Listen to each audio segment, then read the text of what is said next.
Hey guys, welcome back to the channel. Thanks so much for clicking a new video on mine. Means a lot that you guys keep clicking. If you guys keep clicking, I'll keep making. And today we're looking at the season overall. I have a few points to make as far as parts that I like and parts that I don't like.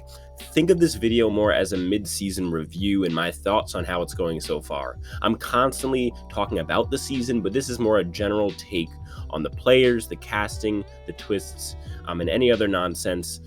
This is the video about Survivor 44 halfway through. So to this point in the season, I guess I can kind of start with the positives. So the positives for this season, to me, are very, very simple. There isn't any really debating it. I think the editing is the biggest positive. We've gotten a pretty balanced cast. Of course, you're always going to have your big characters, your Jams, your Carolyns, etc. But I really do think this cast has been balanced pretty damn well. If you go and look at the confessional counts, which I'll put on the screen here, it really is balanced, with really only a few players stepping out above and the rest of them having pretty even coverage. Even for each particular episode, the coverage is pretty even, with most episodes each player getting 1 or 2 confessionals, and of course the obvious exceptions. I think this is big because in 43 it felt like there was about 6 real casting choices, and the rest were just kind of there to fill space. Not necessarily because the casting was bad. Like, for an example, someone like Dwight is not a bad casting choice, but we just didn't really see that much of Dwight compared to Cody's and Jesse's and Noel's and Gabler's. And so I really do applaud the editors for that, because we are seeing most of the players, and aside from maybe Lauren, even players like Heidi who have pretty bad edits. I feel like I at least know Heidi to a certain extent. I do dislike players on the season. Again, credit to the editors. Of course, again, this does kind of go back on casting, which I'll get into later. But they've done a great job of trying to make villains out of people. They've tried to make villains out of Brandon and Danny, being in opposition to the biggest hero of the season in Carolyn. They've tried to make villains out of the Raw 2 people, because Matt and Jam are up on the block and they seem like really hopeless last episode and last tribal, and we're not really supposed to like the Raw 2 people. They've tried to make villains out of people like Lauren specifically, kind of showing her and Brandon leading the charge against this Matt and Franny quote-unquote love story, or Romeo and Juliet romance, and then they destroy it. So I definitely appreciate that. We've seen heroes with Carolyn and Jam, where we've really seen their perspective. They've tried to give us players who we think are very, very good at the game, just period, being Carson, being Danny, and even being Jam. On top of that, I really think another point with the edit is, as much as there's been a lot of twists, I don't feel like overloaded this season as much as I have in previous seasons. I know for some reason people are having that big complaint this season. For me, it's like, yes, it's a problem, but it's always been a problem. And this season in particular has not changed in a worse way to me. So I don't find it to be a big problem. I really do find that the edit focuses a lot more on the characters this season, as opposed to specifically 41 and 42. So for me, the edit is not a problem. Some other positives. I really think that the birdcage idol was a fantastic twist. I will give the producers credit where it's due. Obviously, some of the specifics and how it's run, and maybe all of like the visits to Shipwell Island in relation to it, maybe weren't the best, but the twist itself, just in a vacuum, is a great twist, and it helped develop characters like Danny, like Carolyn in the pre-merge. Absolutely fantastic idea. It has many ways that it can turn out. We saw it turn out basically differently on each tribe.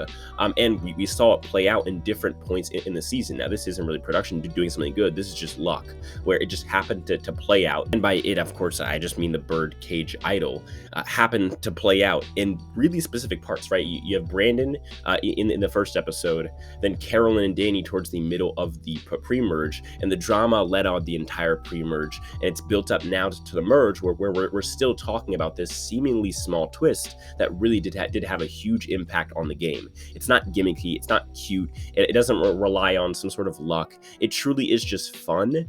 And as much as producers are and Jeff are talking about how this new era is supposed to be fun and dangerous, there's not really much here that's fun. But an exception is definitely this twist with these little bird cages. So there you go. You know, I hear sometimes, Spencer, you're so negative. You never look at I am the most positive person out of my circle of people who look at Survivor in a realistic way.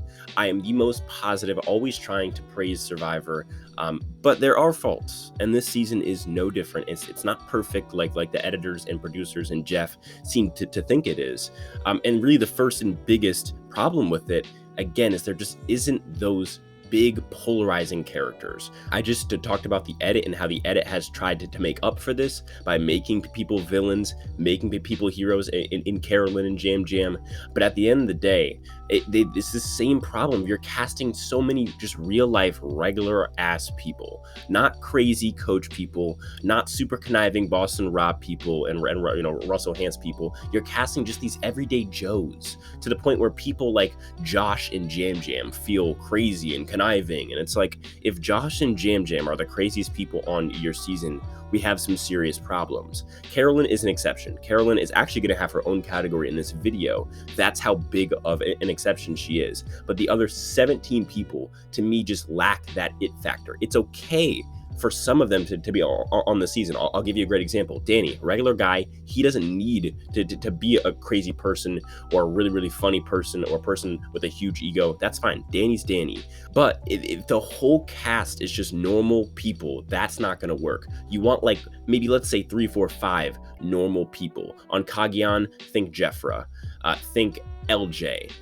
Think Cliff, just these normal people. And yes, Cliff was in the NBA, but again, still a normal character mixed in between these crazy people like Tony and Trish and, Sarah and Morgan and, all these casts, Spencer, that makes a good cast.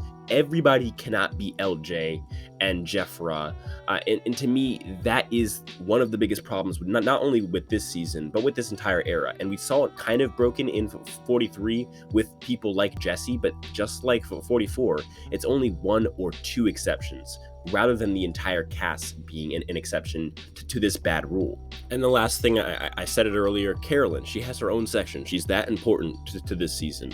I'll first talk about her impact on the season and then to her possibility of winning and how that could affect the season. Okay, first, people who are saying Carolyn is a bad casting choice or is bad for the show is just being ridiculous. I mean, like, what do you talk? Obviously, she's a great casting choice. You personally may find her annoying, but her being on Survivor and her not being on Survivor, I take the reality where she is on Survivor, because people like her are miles more fun to watch than people like Lauren and Heidi.